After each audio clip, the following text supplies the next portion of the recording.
وأن هذا صراطي مستقيما فاتبعوه ولا تتبعوا السبل فتفرق بكم عن سبيله ذلكم وصاكم به لعلكم تتقون.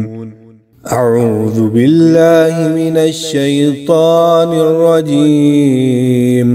بسم الله الرحمن الرحيم. وعلیکم السلام ورحمۃ اللہ وبرکاتہ۔ بھائی کا سوال ہے کہ لعنت کرنا کیسا ہے؟ بہت سارے لوگ غلط کام کرتے ہیں، کیا ان کو لعنت کر سکتے ہیں؟ بسم اللہ والحمد للہ والصلاۃ والسلام علی رسول اللہ، اما بعد۔ قرآن مجید میں اللہ تعالیٰ نے یہودیوں پر، عیسائیوں پر لعنت کی تو ان کے غلط کاموں کی وجہ سے، لیکن اللہ تعالیٰ کا یہ اصول ہے کہ اللہ تعالیٰ نے کسی کا نام لے کر لعنت نہیں کی، مطلقاً اللہ تعالیٰ نے لعنت کی۔ اس طرح رسول اللہ صلی اللہ علیہ وسلم نے بھی باقاعدہ لعنت کی ہے۔ مختلف احادیث کے اندر کچھ گناہ ہیں جن کے کرنے والے پر لعنت کی گئی ہے۔ مثال کے طور پر آپ نے فرمایا کہ لعن اللہ من ذبح لغیر اللہ، کہ اس شخص پر اللہ کی لعنت ہے کہ جو اللہ کے سوا کسی اور غیر اللہ کے لیے قربانی کرتا ہے۔ اب یہاں پر حدیث میں رسول اللہ صلی اللہ علیہ وسلم نے یہ نہیں کہا کہ عمران کے اوپر لعنت ہے، عبداللہ پہ لعنت ہے، مطلقاً آپ نے بالعموم یہ حدیث فرمائی ہے۔ اور اب جو شخص بھی، وہ چاہے مشرک ہو، کافر ہو یا مسلمان ہو، وہ غیر اللہ کے لیے قربانی کرے گا تو وہ خود بخود اس لعنت کا مستحق بن جائے گا۔ ہمیں اس کو لعنت کرنے کی ضرورت نہیں پڑے گی، وہ خود بخود اس لعنت کا مستحق ہو جائے گا۔ اس طرح آپ نے فرمایا کہ اللہ تعالیٰ کی اس شخص کے اوپر لعنت ہے کہ جو عورت کا دوبر استعمال کرتا ہے۔ تو اب اس میں کوئی بھی شخص ہو سکتا ہے کہ جو اس طرح کی حرکت کرتا ہے تو اس پہ اللہ کی لعنت ہے۔ سود خور کے اوپر اللہ کی لعنت ہے۔ مختلف اعمال ہیں، برائیاں ہیں کہ جن کے کرنے والے پہ اللہ اس کے رسول کی لعنت ہے۔ تو ان احادیث کے اندر ان کا نام، کسی بھی شخص کا نام نہیں لیا گیا۔ رسول اللہ صلی اللہ علیہ وسلم نے فرمایا کہ جب کوئی مسلمان اپنے کسی مسلمان بھائی پر لعنت کرتا ہے تو یہ لعنت آسمان کی طرف جاتی ہے، آسمان کے دروازے اس لعنت کے لیے بند کر دیے جاتے ہیں، تو یہ لعنت واپس زمین کی طرف آتی ہے اور اس شخص کے اوپر پڑ جاتی ہے کہ جس کے اوپر لعنت کی گئی ہے، اگر وہ اس کا مستحق ہے۔ اگر وہ اس کا مستحق نہیں ہے تو یہ لعنت واپس اس کے اوپر پڑتی ہے جس نے یہ لعنت کی ہے۔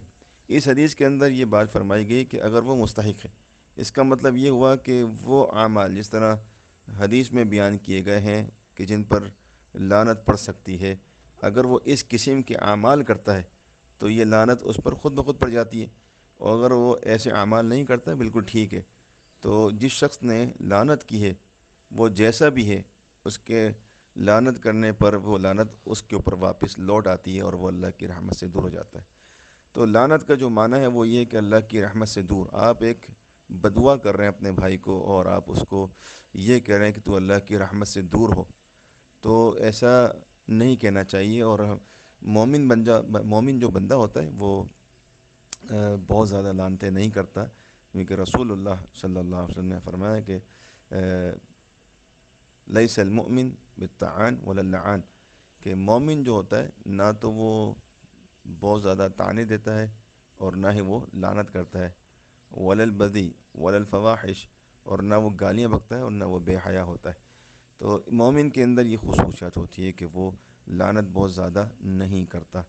قرآن مجید میں اور احادیث کے اندر جہاں پر بھی لعنت کا ذکر ہے تو وہاں پر برائیوں کا ذکر کیا گیا ہے کہ جو لوگ اللہ کی کتاب میں تحریف کرتے ہیں یا زیادتی کرتے ہیں یا چھپا لیتے ہیں، ان پہ بھی اللہ کی لعنت ہے۔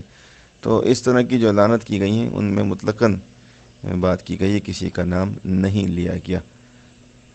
دوسری بات کہ وہ مرد اور وہ عورت کہ جو ایک دوسرے سے مطمئن نہیں ہیں اور شوہر بیوی پر زنا کی تہمت لگاتا ہے اور بیوی انکار کرتی ہے، تو ان پر لعان کیا جاتا ہے کہ وہ یہ بھی حاکم وقت ان کو بلائے گا اور ان سے پوچھے گا، اگر وہ انکار کریں گے تو پھر ان کے اوپر لعان ہوگا، اور 4 قسمیں ہوتی ہیں، تو چوتھی قسم کے اوپر وہ ایک دوسرے کو لعان کریں گے۔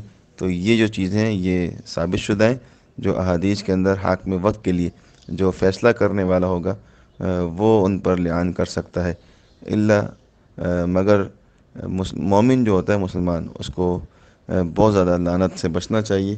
یہ کام جو لعنت کرنے والا ہے یہ مومن کے اوپر، مسلمان کے اوپر زیبا نہیں دیتا، اس لیے کہ مومن بندہ جو ہوتا ہے وہ نصیحت کرتا ہے، اصلاح کرتا ہے۔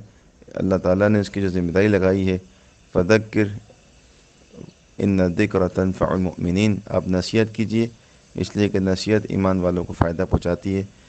یہ نصیحت کا جو معاملہ ہے یہ اللہ کے یہاں مقبول ہے، محبوب ہے، اور لعنت کا جو معاملہ ہے اللہ کے یہاں مذموم ہے، اور اللہ تعالیٰ پسند نہیں فرماتا اس چیز کو کہ کوئی مسلمان کسی مسلمان پہ لعنت کرے۔ ہمیں اس چیز سے بچنا چاہیے۔